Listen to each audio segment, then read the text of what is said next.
అందరికీ నమస్కారం. Welcome back to our channel.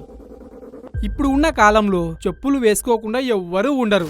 బెడ్రూమ్లోకి, కిచెన్లోకి, హాల్లోకి ఇల్లంతా చెప్పులు వేసుకొని తిరుగుతున్న ఈ కాలంలో అలాగే మన పాదాలకి నొప్పి పుట్టిన, పాదాలు పలిగి కొద్దిగా పెయిన్ గా అనిపించిన దానికి కూడా డాక్టర్లు స్పెసిఫిక్ గా కొన్ని చెప్పుల్ని ప్రిఫర్ చేస్తున్నారు. అలాంటి ఈ కాలంలో ఒక ఊర్లో మాత్రం వాళ్ళ కాళ్ళకి అస్సలు చెప్పులే వేసుకోరు. చిన్న పిల్లలైనా సరే, ముసలి వాళ్ళైనా సరే ఒక్కరు కూడా చెప్పులు వేసుకోరు. ఒకవేళ పొరపాటున ఆ గ్రామ ప్రజలు ఎవరైనా చెప్పులు వేసుకుంటే వాళ్ళు చాలా శిక్ష అనుభవిస్తారు. ఆ ఊర్లోకి ఒక కలెక్టర్ వెళ్లాలనుకున్నా, లేదు ఒక పోలీస్ వెళ్లాలనుకున్నా, అంతెందుకు సీఎం వెళ్లాలనుకున్నా, పిఎంఏ వెళ్లాలనుకున్నా చెప్పులు వదిలే ఆ గ్రామంలోకి వెళ్లాలంట. ఒకవేళ చెప్పులు వేసుకుని వాళ్ళ ఊర్లోకి వెళ్తే ఆ గ్రామ ప్రజలు వాళ్ళని అస్సలు రానివ్వరంట. వినడానికే చాలా విచిత్రంగా ఉంది కదా. పదండి దాని గురించి ఫుల్లుగా తెలుసుకుందాం.